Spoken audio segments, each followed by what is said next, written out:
Hello, and welcome back to Nadya's Identity Files after that inordinate break. 5-minute break. And thank you, Jordan, for being here with me today. Of course. Thank you. Thank you for having me. We're looking out to Hollywood Boulevard. Not too much people watching right now, but that is subject to change at any time, right? So I want to talk to you about your super exciting journey and all of the different professional identities that you wear, and also your pansexuality and how there's like an intersection between all of that, which is really cool. In terms of all of the things that you're doing, do you consider yourself to be in the pursuit of multiple paths in tandem, or does everything kind of connect to one journey? Yeah. That's a great question, first of all. A lot of people ask me that because they're like, you do so many things, Right. What's your main thing? Yeah. And for me, really the answer is that, yes, it does all connect. For me, the way that I live life is to help inspire others. And no matter which prism, I think that we all are, we're this beautiful diamond, and we're prismatic. We're not just one-sided, So I have these prisms, music, film, art, drawing. I do calligraphy. I do crystal healing. Like all of Calligraphy is hard. It's fun. I love it. Beautiful. Yeah. And so this prism, it's like whichever way it's going to shine, that's what I'm going to focus on at that moment, because if you truly live in the now moment, I feel like everybody is so multi-talented, and it's just taking hold of the talent that you have in that moment and letting it flow through you. That's amazing. Why do you think people have so much fear in being able to embrace multiple pursuits at once? I think there's a lot of fear just because of how we're programmed. As a society, we're programmed to do one thing, to work 9 to 5, to make, bring home bread for the family, and women to take care of the house. And this is stuff that has been hundreds and hundreds of years programmed into our hearts. And even now, living as a young woman in Hollywood, where it's very liberal, I'm still being, I get messages from people back home, you shouldn't be doing that. That's selfish. Stuff like that, where I refuse to go into a mold that has been pre-planned for me.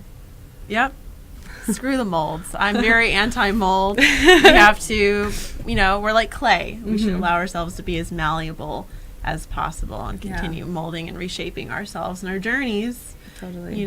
That's really the best way to go. And I respect you so much for being so authentic and free in that way. We try, we're all human, we all have an ego and we have our true self. And sometimes there's anxiety and perfectionism and all of those things. Nobody's perfect, but that's what makes us so beautiful. Exactly. And speaking of authenticity and beauty, I think we should check out one of your songs. Jordan is a very talented singer and songwriter. So let's take a look at your music video, What's Left to Say, shall we? All right. Saying a circus or a game, since we met they've been the same, and I'm sick of spinning circles. One step forward, 2 steps back, hanging on to what we had. Let's get off this crazy carousel. And it's hard to imagine letting this go, letting you go. And it's hard to remember a day without you. But it is what it is. I've given all that I can give. Jumped through hoops, told the truth, bent over backwards all for you. Come to peace with the fact that it's over. I'm okay, I'm okay, I'm okay. So tell me what's left to say. Oh, tell me what's left to say.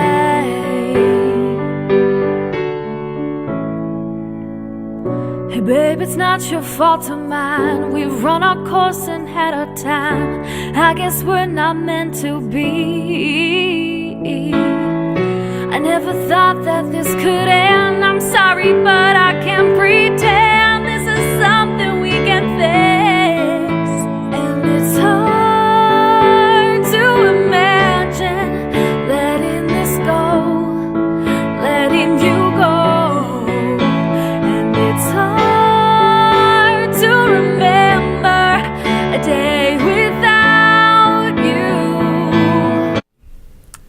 Well, my goodness, isn't that just so pretty? Thank you, ma'am. I appreciate it. Oh, you're so welcome.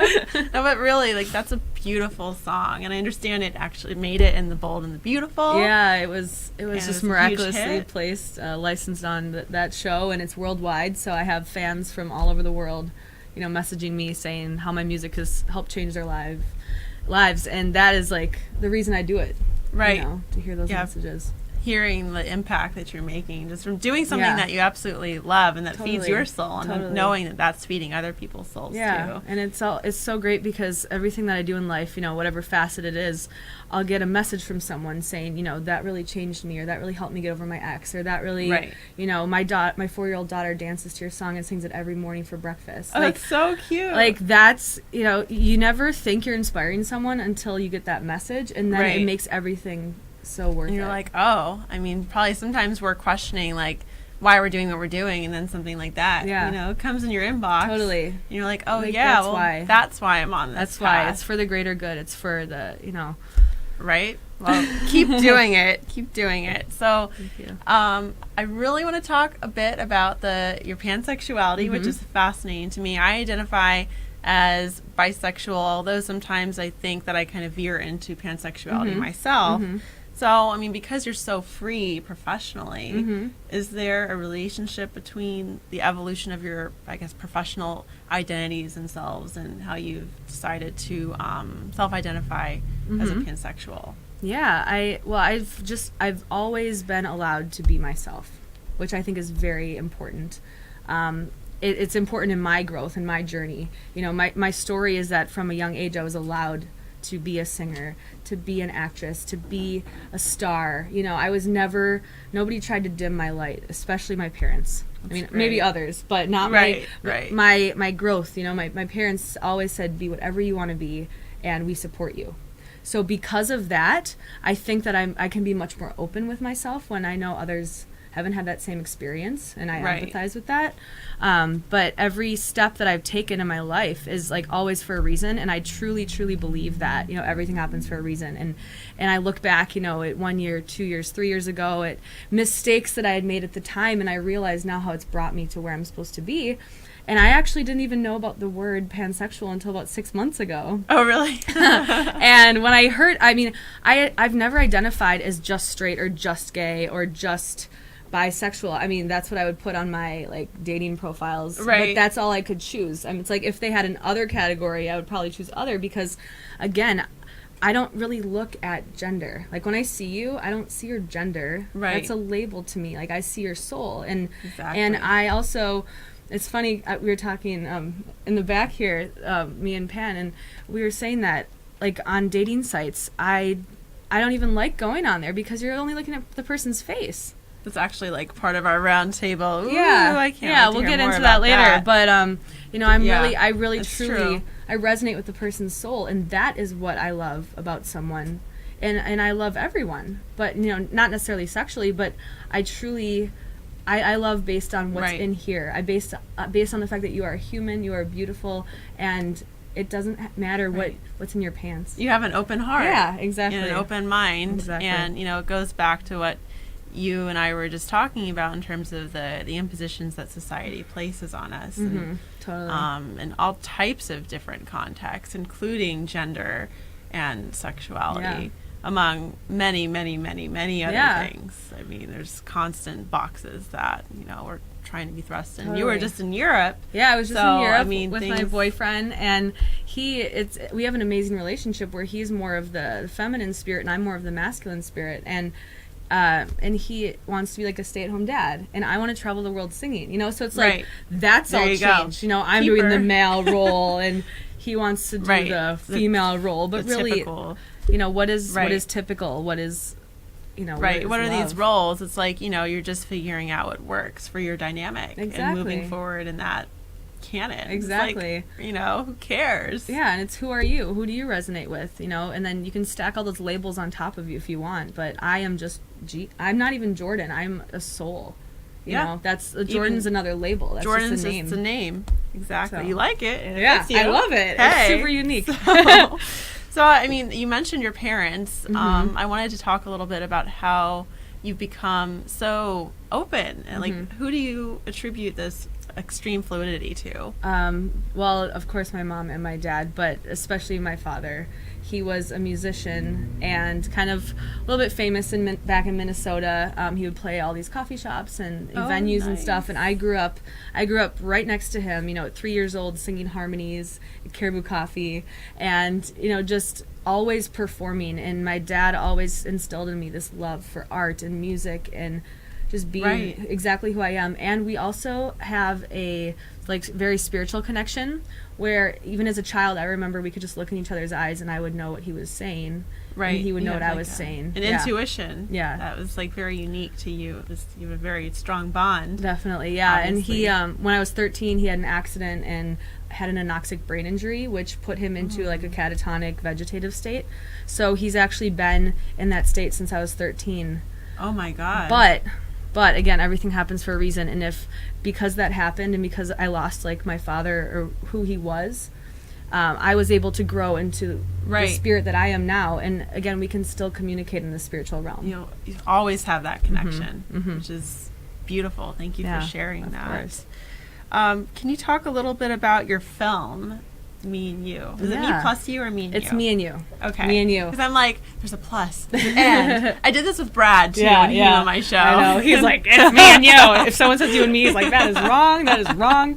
I love it. But so that film is super explorative in many areas, and gender in the sense of the way we self-identify, how, I guess, the evolution of self. Yeah. How could you connect that to your pansexuality? Totally.